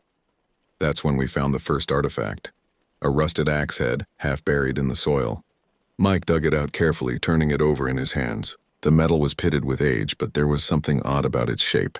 The blade curved at an unusual angle, and strange symbols were etched into its surface. "Those don't look like any manufacturer's marks I've ever seen," Mike said, handing me the axe head. The symbols seemed to shift as I examined them, like optical illusions that changed when viewed from different angles. A wave of dizziness washed over me, and I quickly passed the artifact to Sarah. We found more items as we continued. Fragments of old tools, pieces of machinery consumed by rust, and occasionally, stranger things, objects whose purpose we couldn't begin to guess. Each discovery added to the growing sense that we had stumbled into something we weren't meant to find. The cabin appeared through the mist just as the sun was setting. It was larger than we'd expected, a 2-story structure built from massive old-growth logs. But something was wrong with its proportions. The angles seemed slightly off, as if it had been built according to some alien geometry. "This can't be the Forest Service cabin," Mike said, consulting his map. "We're at least a mile from where it should be." Before anyone could respond, we heard it, a sound that didn't belong in any forest I knew. It started as a low vibration, more felt than heard, then built into a humming tone that made my teeth ache. The mist around us began to move in ways that had nothing to do with the wind. Sarah's camera clicked rapidly as a shape emerged from between the trees. At first, my mind couldn't process what I was seeing. It seemed to shift and flow, its form refusing to settle into anything recognizable. Then it stepped into a patch of fading sunlight, and I felt my sanity strain. The creature was tall, at least 9 feet, but its height seemed to fluctuate as it moved. Its body was covered in what looked like bark, but the pattern swirled and changed like oil on water. Where its face should have been, there was a complex arrangement of angles and curves that hurt to look at directly. Long, jointed limbs, too many of them, moved with an unsettling grace. We ran. There was no discussion, no coordinated plan. Primitive instinct took over and we fled in blind panic. I could hear it behind us, moving through the forest with impossible speed. Trees creaked and groaned as it passed, and that horrible humming grew louder. Sarah screamed. I turned to see her trip on an exposed root, her camera flying from her hands. Mike and I rushed back to help her up, but the creature was almost upon us. In the deepening darkness, its form seemed to blend with the shadows, making it impossible to tell where the forest ended and the entity began. Mike pushed us behind him and raised the bear spray. The creature hesitated, cocking its non-head in what might have been curiosity. Then it made a sound, not the humming from before, but a series of clicks and whistles that seemed to come from everywhere at once. The forest floor erupted with pale, thread-like growths that reached for our feet. Mike deployed the bear spray, creating a temporary barrier of caustic mist between us and the entity. We ran again, this time staying together, crashing through the underbrush with no thought for direction or stealth. We ran until our lungs burned and our legs threatened to give out. The humming had faded, but we couldn't be sure if we'd lost the creature or if it had simply grown tired of chasing us. When we finally stopped to catch our breath, nothing in the forest looked familiar. "Anyone still have their pack?" Mike gasped out. We had all lost our gear during the chase. Sarah's camera was gone, along with all our supplies and emergency equipment. We still had our flashlights and the clothes on our backs, but that was it. "The satellite phone," Sarah said between breaths. It was in my pocket. She pulled it out, but the screen was cracked and dark, dead. We spent hours stumbling through the darkness, using our flashlights sparingly to conserve batteries. The forest seemed to shift around us, landmarks appearing and disappearing, paths leading in circles. Several times we heard that distinctive humming in the distance, and once we saw lights moving between the trees. Not flashlights, but something that pulsed with an organic rhythm. Dawn was breaking when we finally found the main trail. We practically ran the last few miles to the trailhead, our relief at seeing Mike's Jeep mixed with lingering terror that the creature might make one final appearance. The immediate aftermath was a blur of police reports and hospital visits. Sarah had sprained her ankle during the fall, and we all had numerous cuts and bruises from our headlong flight through the forest. The official report listed us as having gotten lost after dark and panicked. They found some of our abandoned gear but claimed there was no sign of the cabin or any unusual markings on the trees. The long-term effects were more subtle but far-reaching. None of us slept well for months. I developed a persistent tremor in my hands that doctors couldn't explain. Sarah stopped doing wildlife photography, eventually switching to studio work. Mike requested a transfer to an urban park, leaving his backcountry duties behind. We tried to research what we had encountered, spending countless hours in libraries and online forums. We found scattered references to similar experiences in the area dating back to the early logging days. Stories of geometric markings on trees, unexplained structures, and encounters with something that defied description. Most had been dismissed as logging camp tales or hallucinations brought on by isolation. 6 months after our encounter, Sarah's damaged camera was found by another hiking group, miles from where she had dropped it. Most of the photos were corrupted, but a few remained intact. They showed the tree with its geometric scarring, the strange axe head with its shifting symbols, and a single blurry image of something tall and dark moving between the trees. The police claimed the photos were too damaged to be conclusive evidence of anything. Other stories began to reach us. A graduate student doing field research in the area disappeared for 3 days, then walked out of the forest with no memory of what had happened. Hunters reported unusual patterns of animal behavior, with entire sections of the forest seemingly devoid of wildlife. Park rangers found more geometric markings on trees, always in the same precise pattern we had seen. It's been 2 years since our encounter in those woods. I still hike, but never alone and never in that part of the forest. The tremor in my hands comes and goes, usually worse when I think about what we saw. Sarah and Mike have moved to Colorado, putting as much distance as they can between themselves and those memories. Sometimes, on quiet nights, I pull out the single photo I kept, the one showing the geometric marks on the tree. The pattern seems different each time I look at it, though I know that's impossible. I've learned to live with the knowledge that something ancient and utterly alien shares our world, hiding in the deep woods where the old growth trees block out the sun. But what haunts me most isn't the memory of the creature itself, or even the thought that it might still be out there. It's the question that keeps me awake at night. Did we simply stumble upon something that had always been there, or did our presence somehow draw it out? And if it was drawn to us, what made us special? What made us worthy of its attention? I don't hike that trail anymore. But sometimes when the wind blows from the north and carries with it the scent of old growth pine, I catch myself straining to hear that distinctive humming. Part of me, a part I'm not proud of, wants to go back to understand what we encountered. The rest of me knows better. Some mysteries aren't meant to be solved, and some knowledge comes at too high a price. The forest keeps its secrets.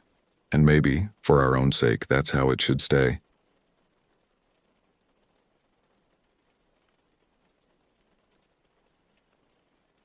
You know, life has a funny way of reminding you that you're not in control as much as you'd like to think.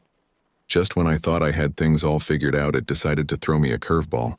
I remember it vividly, that day when everything changed. It was supposed to be a relaxing RV camping trip, to get away from the hustle and bustle of everyday life. Little did I know it would become a fight for survival. I've always enjoyed the solitude of nature, the peace and quiet that comes with being far from the city's noise. My RV was parked at a secluded spot in Blackwood National Forest, nestled deep in the heart of Montana. This place was perfect. Dense trees, a crystal clear stream nearby, and not a soul in sight. I was looking forward to a week of fishing, hiking, and maybe a bit of reading by the campfire.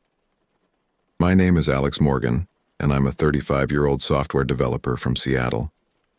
After a particularly stressful project at work, I decided to take some time off and reconnect with nature. I'd always been an outdoors enthusiast, but the demands of my career had kept me chained to my desk for far too long.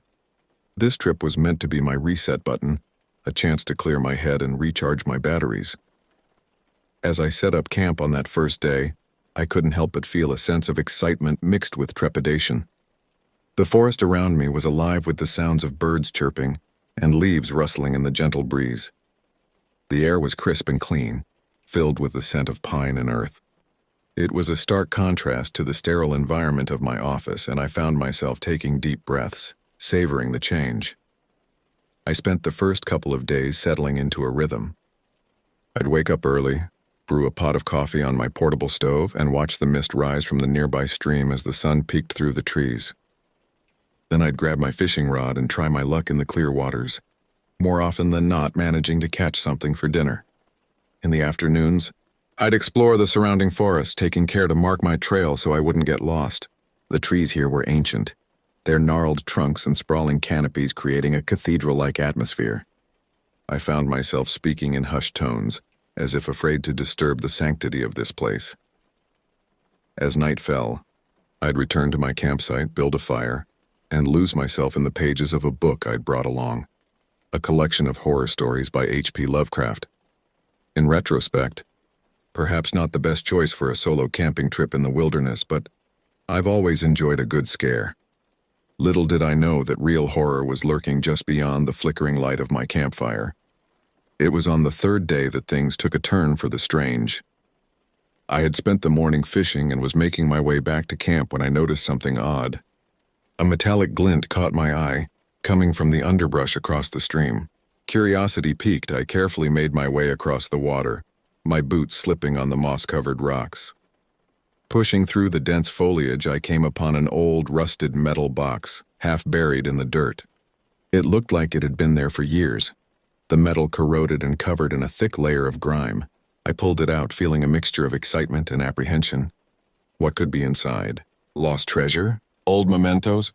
Or something more sinister? Using a rock, I managed to pry open the box. Inside, I found a collection of items that seemed to belong to another time. There were faded photographs, yellowed with age, showing a young couple. They were smiling and happy, clearly in love. The man had a rugged, outdoorsy look about him with a thick beard and piercing eyes. The woman was beautiful, with long, dark hair and a carefree smile that seemed to light up the frame. Along with the photos, there were a few letters. The paper was fragile and the ink had faded, making them difficult to read.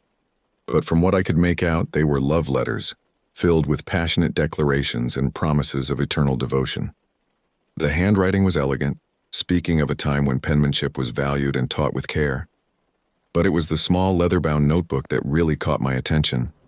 The cover was worn and cracked, but the pages inside were still intact. As I flipped through it, I realized it was a journal, filled with handwritten entries detailing the couple's adventures in this very forest. The entries started off innocently enough, describing hikes and camping trips, wildlife sightings, and quiet moments by the campfire. But as I read on, the tone began to change. The writer, who I assumed was the man from the photographs, began to describe strange occurrences. One entry, dated June 17, 1978, stood out. June 17, 1978. Something's not right in these woods. For the past few nights, Emily and I have been hearing strange noises after dark. At first, we thought it was just animals, but it's different. There's a rhythm to it, almost like footsteps, but not quite. And the feeling of being watched is constant now. Emily's scared, though she tries not to show it. I told her it's nothing, but I'm not so sure anymore. Last night I saw something. A figure just at the edge of our campsite. It was too dark to make out clearly, but it was tall, unnaturally so. When I shined my flashlight in that direction, it was gone. I didn't tell Emily. No need to frighten her more. We're leaving tomorrow. I love these woods, but something tells me we're not welcome here anymore. The entry ended there, and as I turned the page, expecting to find more, I was met with blank pages. The journal entry stopped abruptly, leaving me with more questions than answers. A chill ran down my spine as I read those words. The sun, which had been high in the sky when I found the box, was now dipping towards the horizon, casting long shadows through the trees. The forest, which had seemed so peaceful just hours ago, now felt oppressive and watchful. I shook my head, trying to dispel the unease that had settled over me. It was just an old story, probably embellished for effect. People love to tell tales about spooky encounters in the woods.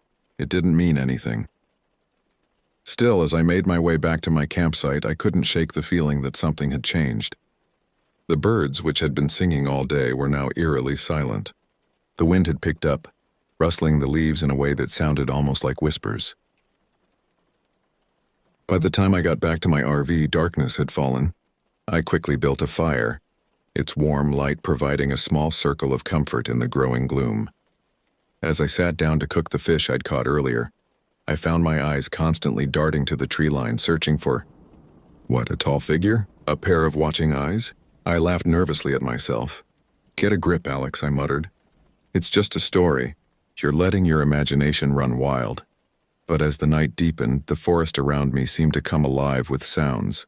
Crickets chirped, an owl hooted in the distance, and small animals rustled in the underbrush. Normal nighttime sounds, I told myself. Nothing to worry about. Yet there was something else. A subtle but persistent feeling of being watched. The hair on the back of my neck stood up, and I found myself growing tenser by the minute. I grabbed my flashlight and scanned the perimeter of my camp, its beam cutting through the darkness. Nothing. Just trees and shadows. I tried to relax, focusing on my dinner and the warmth of the fire, but the feeling wouldn't go away. It was like an itch I couldn't scratch, a presence just beyond the reach of my senses. That's when I heard it. A branch snapping close by. Too close. I froze, flashlight in hand, and slowly turned towards the sound. The beam of light revealed nothing but trees and shadows, but I knew I hadn't imagined it. Who's there? I called out, trying to keep my voice steady despite the pounding of my heart. No response came, just the quiet crackle of my campfire and the distant hoot of an owl. I sat back down, more alert now, my eyes constantly scanning the darkness beyond my little circle of light. Minutes felt like hours as I strained my ears for any unusual sound. Just when I started to relax, convinced I was letting the journal's story get to me, I heard it again. Another snap, even closer this time. I stood up, this time with my hunting knife in hand, and shined the light into the darkness. Still nothing. But the forest was different now. The air felt thick, charged with an energy I couldn't explain. It was as if the woods themselves were holding their breath, waiting for something to happen. Then I saw it. A flicker of movement just beyond the reach of the light. I aimed the beam in that direction and caught a glimpse of something slipping behind a tree. My pulse quickened. This was no animal. The movement was too deliberate, too human. I kept the light trained on the spot and called out again, louder this time. Show yourself. Silence answered me, but the tension in the air grew thicker. I backed up towards my RV, never taking my eyes off the tree line. Another movement caught my attention, this time to my left. I swung the light around, and there, partially hidden by the shadows, stood a man. He was tall, unnaturally so, just like the figure described in the journal. His build was lean, almost emaciated, and he wore tattered clothes that looked like they'd been through hell. But it was his face that sent a jolt of terror through me. Gaunt and pale, with sunken cheeks and wild, feverish eyes, he looked more like a corpse than a living man. Those eyes, glinting in the flashlight's beam, held a mixture of madness and malevolence that made my blood run cold. Who are you? I demanded, knife at the ready, though I doubted it would be much use if he decided to attack. He stepped forward, just enough for me to see him more clearly. A sinister smile spread across his face, revealing teeth that were yellow and rotting. "You shouldn't be here," he said in a low, gravelly voice that seemed to echo in the quiet forest. "This is public land," I replied, trying to sound braver than I felt. "I have every right to be here. Now who are you and what do you want?" His smile widened and I saw something dark and sticky on his teeth. I prayed it was just poor dental hygiene, but a voice in the back of my mind whispered otherwise. "You found the box, didn't you?" he asked, taking another step closer. I hesitated, but there was no point in denying it. "Yes, what of it?" "You should have left it buried," he said, his voice dripping with menace. "Now you're involved." "Involved in what?" I asked, my grip tightening on the knife. "In what happened to them," he replied, gesturing vaguely towards the forest. "In what's been happening here for decades." I didn't wait to hear more. I bolted for the RV, slamming the door shut behind me and locking it. My heart was racing and I could hear my pulse pounding in my ears. I grabbed my phone, cursing when I saw there was no signal. With shaking hands, I grabbed my keys and started the engine, ready to get the hell out of there. But as the headlights cut through the darkness, I saw him again, standing in front of the RV, blocking my path. His expression was one of cold determination, and I knew with certainty that he had no intention of letting me leave. I honked the horn, a long, angry blast that echoed through the forest. He didn't budge. Desperation clawed at me as I realized I was trapped. The RV suddenly felt claustrophobic, and I knew I couldn't stay here. Making a split-second decision, I floored the gas pedal. The RV lurched forward, and at the last second the man moved, avoiding the impact. But I didn't stop to see where he went. I drove down the narrow, winding road as fast as I dared, my hands white-knuckled on the steering wheel. The forest around me seemed to close in, the trees leaning in like silent witnesses to my terror. I kept glancing in the mirrors, half expecting to see him chasing after me, moving with that unnatural speed that only exists in nightmares. Finally, I reached a small clearing where the road widened enough for me to turn around. I took a deep breath, trying to calm my racing heart, and decided to head back to the main highway, leaving the campsite and all my gear behind. I didn't care about any of it anymore. All I wanted was to get out of those woods and back to civilization. The man's words echoed in my mind. "You're involved." I couldn't shake the feeling that he was right, that I'd stumbled into something far bigger and more terrifying than a simple camping trip gone wrong. The headlights picked up a sign pointing towards the highway, and I felt a surge of relief. Just a few more miles and I'd be out of this nightmare. But life, as I mentioned earlier, has a way of reminding you that you're not in control. Just as I thought I was safe, something heavy slammed into the side of the RV.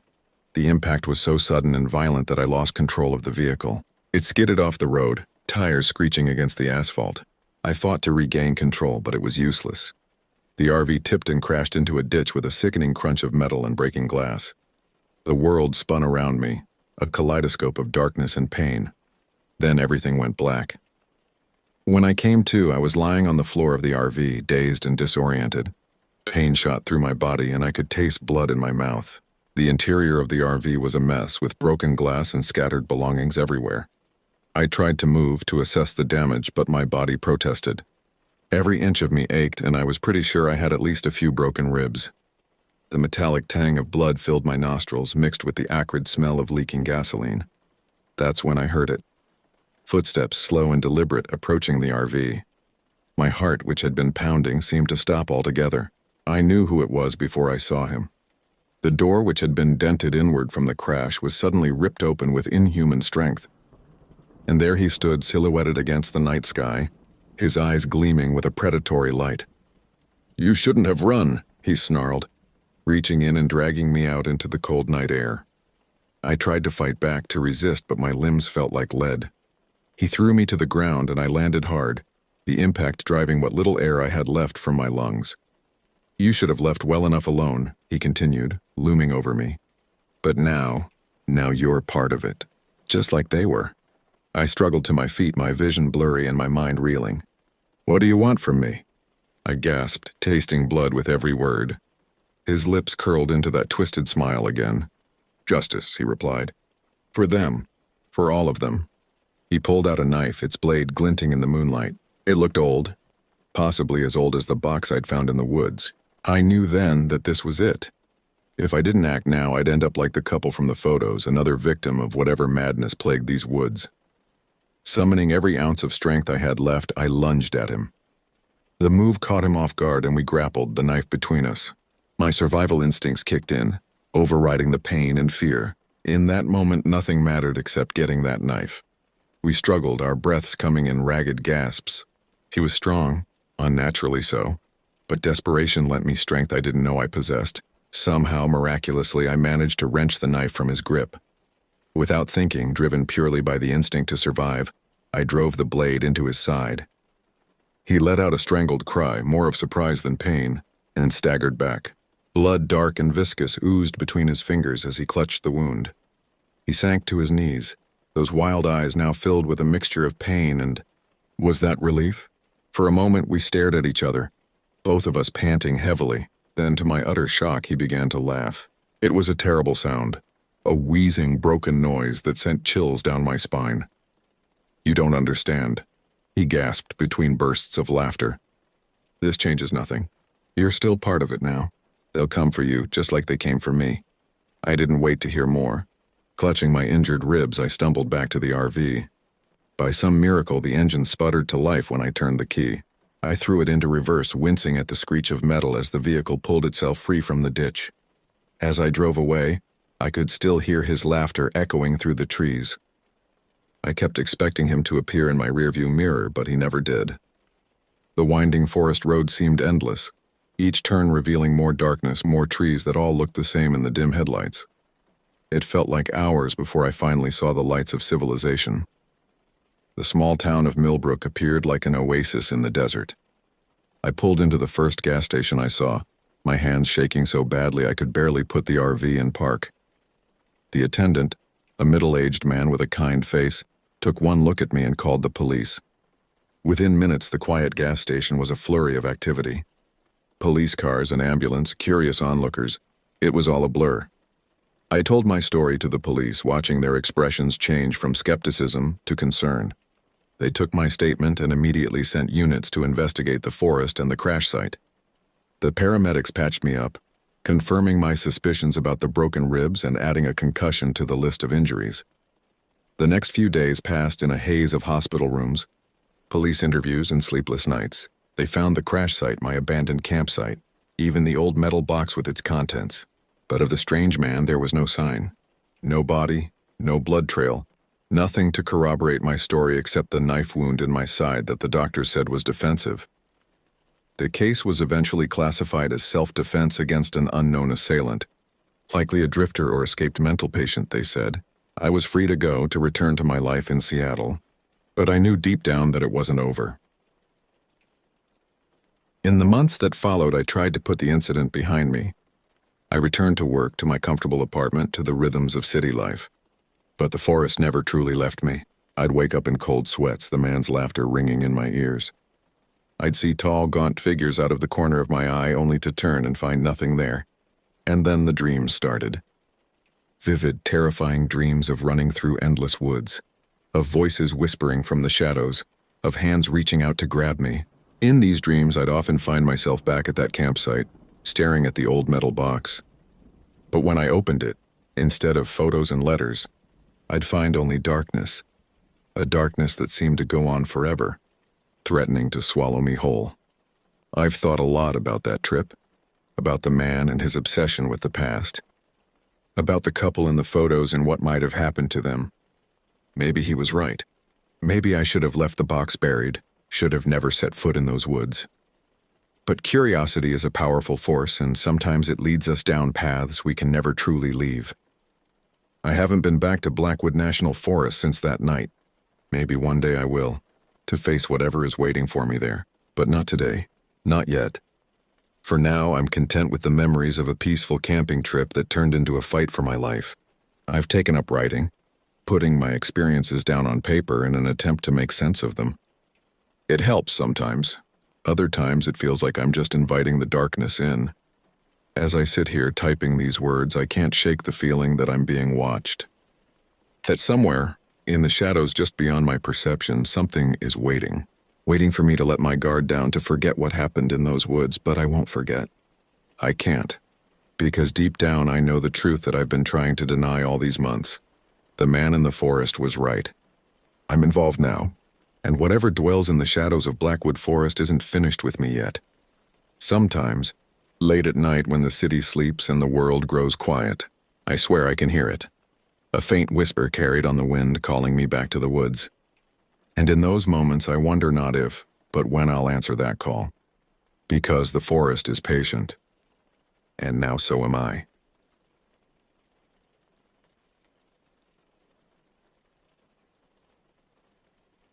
I woke up that morning with a sense of unease. Something about the quiet was off. The kind of silence that presses against your eardrums and makes your heart pound a little harder. My name's Gregory Holt, and I'd driven out to the middle of nowhere in an RV, hoping to get some peace and quiet. Life had been a series of endless loops, a carousel of monotony that I desperately needed to step off. At 42, I was burned out from my job as a software engineer in bustling Chicago. The constant deadlines, the office politics, and the feeling that I was just another cog in a massive, soulless machine had taken their toll. My relationships had suffered too, a string of failed romances and friendships that had withered under the weight of my workaholic tendencies. So I'd taken a sabbatical, packed up my newly purchased RV, and headed north. The campsite was perfect, nestled in the thick woods of northern Michigan. It was isolated enough that you couldn't hear any traffic, just the occasional chirp of birds and the rustle of leaves. I had my chair set up by the fire pit, and the coffee was brewing on the small stove inside the RV. The aroma of fresh coffee mingled with the crisp morning air, creating a sensory experience that was both invigorating and calming. As I sat there, sipping my coffee and watching the early morning mist rise from the ground, I couldn't shake the feeling that something was off. Maybe it was just the unfamiliarity of the place, or perhaps my city dweller instincts were on high alert in this wilderness setting. Whatever it was, it made the hairs on the back of my neck stand up. I tried to rationalize it away. After all, isn't this what I came here for? The silence, the solitude, the chance to reset my overworked mind. I took another sip of coffee, letting the warmth spread through my body, hoping it would chase away the chill that had nothing to do with the morning temperature. My routine started with a morning hike. The path I'd chosen was well-trodden but still wild, the kind where you could easily believe you were the first person to step foot there in years. As I set out, my boots crunching on the leaf-strewn path, I tried to focus on the beauty around me rather than the nagging sense of disquiet that seemed to have taken up residence in my gut. The forest was alive with the sounds of nature. Chickadees called to each other in the canopy above, while a woodpecker's rhythmic tapping echoed through the woods. A gentle breeze rustled the leaves, creating a soothing whisper that seemed to encourage me forward. Despite my unease, I found myself drawn deeper into the forest, curiosity overriding caution. As I wandered deeper into the forest, the sunlight filtered through the dense canopy, casting dappled shadows on the ground. The air was fresh with that earthy smell that only a forest can have, a mixture of damp soil, decaying leaves, and pine needles. It was a scent that seemed to awaken something primal within me, a connection to nature that had been dormant during my years in the concrete jungle of Chicago. I was about an hour into my hike when the path took an unexpected turn. The well-worn trail I had been following suddenly became less distinct, as if fewer feet had tread this way. The underbrush grew thicker, and I had to push aside low-hanging branches to make progress. Just as I was considering turning back, I stumbled upon a clearing. In the center of the clearing stood an old, dilapidated cabin. It was the kind of place you see in horror movies, but there was something oddly compelling about it. The cabin was a relic of a bygone era, its weathered logs speaking of decades, if not centuries, of history. The roof sagged ominously, covered in a thick blanket of moss and lichen. The door hung off its hinges and the windows were shattered, giving it a skeletal look. Curiosity got the better of me, and I decided to take a closer look. As I approached, I couldn't help but imagine the stories this cabin could tell. Who had built it? Who had lived here so far from civilization? And why had they abandoned it to the relentless march of nature? The floorboards of the small porch creaked ominously under my weight as I stepped up to the entrance. I paused at the threshold, my heart pounding with a mixture of excitement and apprehension. Part of me knew I should turn back, that exploring abandoned buildings in the middle of nowhere was the kind of thing that led to trouble. But another part, the part that had driven me out here in search of something different, something real, urged me forward. Taking a deep breath, I stepped inside. The inside of the cabin was covered in a thick layer of dust and cobwebs. Shafts of sunlight streamed through holes in the roof and the broken windows, illuminating motes of dust that swirled in the air, disturbed by my entrance. The musty smell of decay and abandonment assaulted my nostrils, making me wrinkle my nose in disgust. Old furniture was strewn about, victims of time and neglect. A rickety table stood in what must have been the main living area, one leg broken and lying nearby. Two chairs, their upholstery long since rotted away, were overturned nearby. In one corner, a cast-iron stove stood sentinel, its surface marred by rust but still solid. As my eyes adjusted to the dim interior, I noticed papers littered across the floor. They crunched under my feet as I moved further into the cabin, the sound unnaturally loud in the stillness. I'd bent down to pick up a yellowed piece of paper which seemed to be a letter. The paper was fragile, threatening to crumble in my hands, and the ink had faded significantly over time. It was hard to make out the faded ink, but the words "help" and "trapped" were unmistakable. A chill ran down my spine as I tried to decipher more of the letter's contents. Who had written this? And what kind of dire circumstances had led them to pen such a desperate plea? As I squinted at the faded text, trying to make out more words, I became aware of a change in the atmosphere. The air seemed to grow heavier, pressing down on me with an almost physical weight. The silence, which had been absolute just moments before, now felt charged with an expectant energy. Suddenly, a noise from outside caught my attention. It was a low rustling, like something or someone was moving through the underbrush. I felt a chill run down my spine, and I quickly stuffed the letter into my pocket. My heart began to race, pounding so loudly I was sure it could be heard echoing through the empty cabin. I stood frozen for a moment, straining my ears to catch any further sound.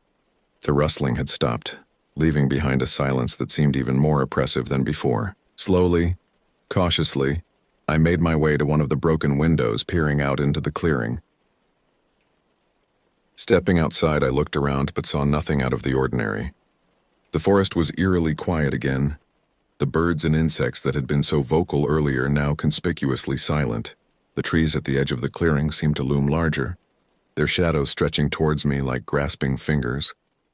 I decided it was time to head back to the RV. The uneasy feeling had returned, stronger than before.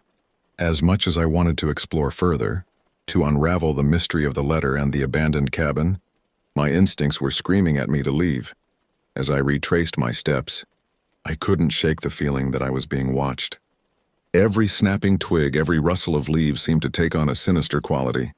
I found myself constantly looking over my shoulder, half expecting to see someone or something following me. I sped up my pace, eager to get back to the safety of my campsite. The forest, which had seemed so inviting and peaceful earlier, now felt oppressive and threatening. Shadows seemed to move at the corner of my vision, always disappearing when I turned to look directly at them. By the time I broke through the tree line and into the clearing where my RV was parked, I was almost running. Relief washed over me as I saw the familiar shape of my temporary home. But that relief was short-lived. As I approached the RV, I noticed something was off. The door, which I distinctly remembered closing and locking before I left, was slightly ajar. My heart, which had just begun to slow down, started racing again. I was sure I had closed it before leaving. I stood at the base of the steps, paralyzed with indecision. Should I go inside and confront whatever or whoever might be waiting? Or should I turn and run, leaving all my possessions behind? The rational part of my brain argued that it could have been an animal, drawn by the smell of food. But the primal part, the part that had been on high alert since I woke up, whispered that something far more dangerous was waiting inside. Taking a deep breath, I steeled myself and cautiously stepped inside. My heart pounded in my chest as I entered, my eyes darting around, taking in every detail. Everything seemed normal at first glance, but then I noticed the coffee pot was smashed on the floor, its contents forming a dark stain on the linoleum. The contents of my backpack were scattered around as if someone had been searching for something specific. Fear gave way to anger, Someone had been here, had violated the sanctuary I had sought in this wilderness. I grabbed the hunting knife I always kept in the RV, its weight providing a small measure of comfort and security. Gripping the knife tightly, I stepped back outside, scanning the area for any signs of movement. The woods around me seemed to close in, the trees looming like silent sentinels. The peaceful sanctuary I had sought had transformed into a threatening alien landscape. That's when I saw him. A man was standing at the edge of the clearing, watching me. He was tall and gaunt, with wild hair and a beard that looked like it hadn't been trimmed in years. His clothes were tattered, hanging off his lean frame in dirty rags. But it was his eyes that captured my attention. They were fixed on me with a disturbing intensity, a mix of curiosity and something darker, more dangerous. "Who are you?" I shouted, gripping the knife tighter. My voice sounded strange to my own ears, a mixture of fear and bravado that didn't quite ring true. The stranger didn't respond, just stood there staring. His silence was more unnerving than any response could have been. Then slowly he turned and disappeared into the woods. The movement was so sudden, so unexpected that for a moment I thought I might have imagined the whole thing. But the broken coffee pot and scattered belongings in my RV told me this was all too real. I felt a surge of anger and fear. Who the hell was this guy, and what did he want? I wasn't about to let some creep ruin my escape from reality. I had come here to find peace, to reconnect with myself, and I'll be damned if I was going to let this stranger chase me away. Making a split-second decision that I would later question, I decided to follow him. It wasn't the smartest move, I knew that even then, but something drove me forward. Maybe it was curiosity, maybe it was a misplaced sense of bravado, or maybe it was simply the need to understand what was happening in this seemingly peaceful forest. I set off in the direction I had seen him disappear, keeping my distance but staying close enough to keep him in sight. The man moved quickly through the forest, almost as if he knew it like the back of his hand. He navigated the uneven terrain with an ease that spoke of long familiarity, while I struggled to keep up, branches slapping against my face and thorns scratching my arms. As we moved deeper into the forest, the undergrowth became denser, the trees closer together. The canopy overhead blocked out more and more of the sunlight, casting the forest floor into a perpetual twilight. The air grew cooler, damper, filled with the musty scent of decay. I lost sight of the stranger several times, my heart racing each time until I caught a glimpse of his ragged form moving ahead of me. He seemed to be leading me somewhere specific, though to what end I couldn't begin to guess. After what felt like hours of this tense pursuit, we arrived at another clearing. This one was different from the peaceful glade where my RV was parked. The trees here were gnarled and twisted, their branches reaching out like grasping claws. At the center of the clearing stood a large, ominous-looking structure. It was an old warehouse, a hulking monstrosity of corrugated metal and broken windows. The building seemed entirely out of place in the middle of the forest, a relic of industry incongruously placed in this wild setting. Nature had begun to reclaim it, with ivy climbing up its walls and small trees pushing up through cracks in the concrete foundation. The man slipped inside through a broken window, moving with the ease of long practice. I hesitated at the edge of the clearing, the knife clutched tightly in my sweaty hand. Every instinct I had was screaming at me to turn back, to run to the safety of my RV and drive as far away from this place as I could. But I had come too far to turn back now. Taking a deep breath, I steeled myself and followed the stranger into the warehouse. The interior of the warehouse was dark and musty, the air thick with the smell of mold and decay. Shafts of sunlight pierced the gloom through holes in the roof and broken windows, illuminating swirling motes of dust. The vast space was filled with the hulking shadows of abandoned machinery, their purpose long since forgotten. I could hear the sound of footsteps echoing off the walls, the noise bouncing around the cavernous space in a disorienting cacophony. I moved cautiously, my eyes slowly adjusting to the dim light. Every shadow seemed to hold a potential threat, every sound a possible danger. As I navigated through the cluttered space, I saw him again. The stranger was standing at the far end of the room, his wild figure silhouetted against a shaft of light from a broken window. He stood perfectly still, watching me with those unsettling eyes. "Why are you following me?" he asked, his voice echoing in the cavernous space.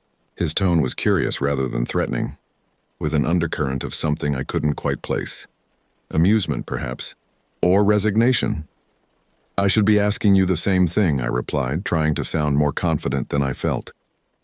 My voice shook slightly, betraying my nervousness. What do you want from me? He let out a low, humorless laugh. The sound sent chills down my spine, a mirthless noise that seemed to hold years of pain and bitterness.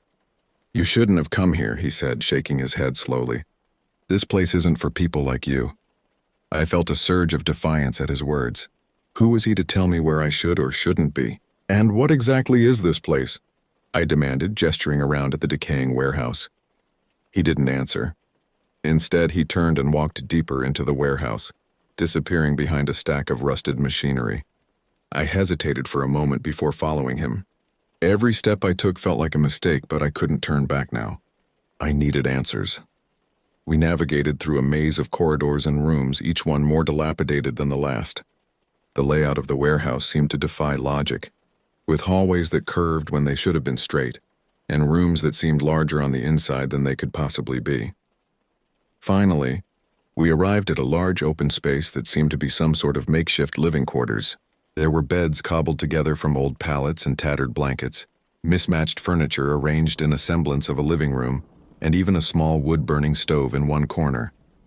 The walls were covered in strange symbols and writing, a chaotic mix of what looked like mathematical equations, snippets of poetry, and wild, abstract drawings. Welcome to my home, the stranger said, his voice tinged with a hint of sarcasm. He gestured around the room with a sweeping motion, as if presenting a grand palace rather than a squalid squat in an abandoned warehouse. I looked around, trying to take in the bizarre scene before me. You live here? I asked, unable to keep the disbelief from my voice. He nodded, a wry smile twisting his lips. I've been living here for years, he said, ever since I disappeared. Disappeared? I asked, confusion evident in my voice. Yeah, disappeared, he repeated, his tone matter-of-fact. Like all those people you read about in the papers. Just vanished without a trace. He paused, his eyes taking on a faraway look. Only I didn't vanish. I chose to live off the grid, away from society. As he spoke, I started to piece it together. This guy was one of those missing persons you hear about on the news. The ones who vanish and are never found. But he hadn't been taken, hadn't met with some terrible fate. He had chosen this life for reasons I couldn't begin to understand. Why? I asked, my curiosity overriding my fear. Why live like this? He looked at me with a mixture of pity and contempt, as if I were a child asking why the sky was blue. Because society is broken, he said, his voice low and intense. People are selfish, cruel, and deceitful. Out here, I'm free. I don't have to answer to anyone. I looked around at the squalid conditions, the makeshift bed, the walls covered in frantic scribbles. This didn't look like freedom to me. But you're not free, I argued. You're trapped here, just like that letter said. His eyes flashed with anger, and for a moment I feared I'd pushed too far. You read the letter? He demanded, taking a step towards me. I stood my ground, though my heart was racing. Yeah, I did. Someone was asking for help. Who was it? He laughed again, a harsh, bitter sound that echoed off the walls. That was me a long time ago, he said. I thought I wanted to be found, but then I realized I was better off alone. I felt a chill run through me. This guy was clearly unhinged. I needed to get out of there, and fast. Look, I said, trying to keep my voice calm. I don't want any trouble. I'll just go, and we can both pretend this never happened. He shook his head slowly, a predatory gleam in his eyes. I can't let you do that, he said softly. You know too much. Before I could react, he lunged at me, knocking the knife out of my hand. We struggled, rolling across the dirty floor. He was stronger than he looked, and I was quickly overpowered. He pinned me down, his hands closing around my throat. I gasped for air, my vision starting to blur. In a desperate move, I reached for a nearby piece of broken glass and slashed at his arm. He screamed in pain and released his grip. I scrambled to my feet, grabbing the knife and running for the exit. I could hear him behind me, cursing and stumbling. The warehouse seemed even more maze-like as I frantically searched for a way out. I burst through a door and found myself back in the main area of the warehouse. Spotting the broken window I'd entered through, I made a beeline for it. I burst out of the warehouse and into the forest, running as fast as I could. My lungs burned and my legs felt like lead, but I didn't dare slow down. I could hear his footsteps behind me, getting closer and closer. Branches whipped at my face as I ran, leaving stinging cuts. I tripped over exposed roots each time, certain that this would be when he caught me. But somehow I managed to keep going, driven by pure adrenaline and the will to survive. After what felt like hours but was probably only minutes, I broke through the trees and into the clearing where my RV was parked. I didn't stop until I was inside, locking the door behind me. My hands were shaking so badly I could barely grasp my phone, but I managed to dial 911. 911, what's your emergency? The operator's calm voice was like a lifeline. There's a man, I gasped, trying to catch my breath. He's trying to kill me. Stay calm, sir, the operator said. Where are you? I gave them my location, praying they would get here in time. As I spoke, I could hear the man outside banging on the door and shouting incoherently.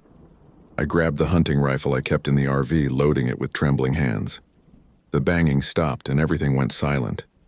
I waited, my heart pounding in my chest. Minutes felt like hours. Then I heard the sound of sirens in the distance. Relief washed over me as I saw the flashing lights of the police cars approaching. The officers quickly surrounded the RV, weapons drawn. I opened the door, hands raised, and they rushed in, securing the area. They found the man a short distance away, bleeding from the cut on his arm and mumbling to himself. He was taken into custody and later identified as Leonard Bain, a man who had been missing for over a decade. In the days that followed, the truth about Leonard Bain came to light. He had been a brilliant mathematician who had suffered a mental breakdown after the death of his wife and child in a car accident. Unable to cope with his loss and feeling betrayed by a world that would allow such tragedy, he had retreated into the wilderness. The police found evidence of his crimes in the warehouse. To my horror, they discovered the remains of several missing persons who had met a gruesome end at his hands. It seemed that over the years his isolation had warped his mind, turning him into a predator who saw any intrusion into his domain as a threat to be eliminated. The story made headlines across the country. I was hailed as a hero for helping to bring him to justice, but I felt no pride in my role. Only a deep, pervasive sense of sadness for the lives lost and the brilliant mind that had been twisted by grief and isolation. As the days went by, I couldn't shake the feeling of unease. The forest, which had once been a place of solace, now felt like a place of nightmares. I knew I'd never come back here, but I couldn't forget what had happened. Leonard Bain had chosen his isolation, but it had driven him to madness, and I had stumbled into his dark world by chance. It was a stark reminder of how thin the line between sanity and madness could be, how easily a person could lose themselves if they strayed too far from the bonds of society. The authorities cleaned up the site, and the remains were identified and returned to their families for proper burial. Life went on, but I was forever changed by that encounter. The scars on my neck were a constant reminder of how close I had come to death. I returned to Chicago, but I couldn't go back to my old life. The experience had shaken me to my core, making me question everything I thought I knew about myself and the world. I left my job in software engineering and went back to school, studying psychology with a focus on trauma and isolation. Years later, I found myself working with people who, like Leonard Bain, had retreated from society. Some were suffering from mental illness. Others were simply overwhelmed by the complexities of modern life. I helped them find their way back, to reconnect with the world and with themselves. Every now and then I would think back to that day in the forest, to the abandoned cabin with its desperate plea for help, to the warehouse that had become a madman's lair. I thought about how easily I could have become another victim, another set of bones hidden away in that desolate place. But more than that, I thought about Leonard Bain, about the man he had been before grief and isolation had twisted him into something monstrous. And I realized that in helping others, in reaching out to those who had retreated from the world, I was in a way helping him too, the man he had been, the man he could have been if things had been different. In the end, I realized that sometimes the monsters we fear aren't hiding in the dark. They're right there in plain sight, wearing the face of a man who just wanted to be left alone. And sometimes the only way to survive is to fight back, not just against the physical threat, but against the isolation and despair that can turn a person into something they never meant to be. As I sit here now, years later writing this account, I can't help but feel a mix of emotions. Fear certainly at the memory of my brush with death, sadness for the lives lost, but also hope. Hope that by sharing this story, by reaching out to those who feel lost and alone, we can prevent more Leonard Baines from emerging from the shadows. Because in the end, we're all just trying to find our place in this world. And sometimes all it takes is a hand reaching out in the darkness to guide us back to the light.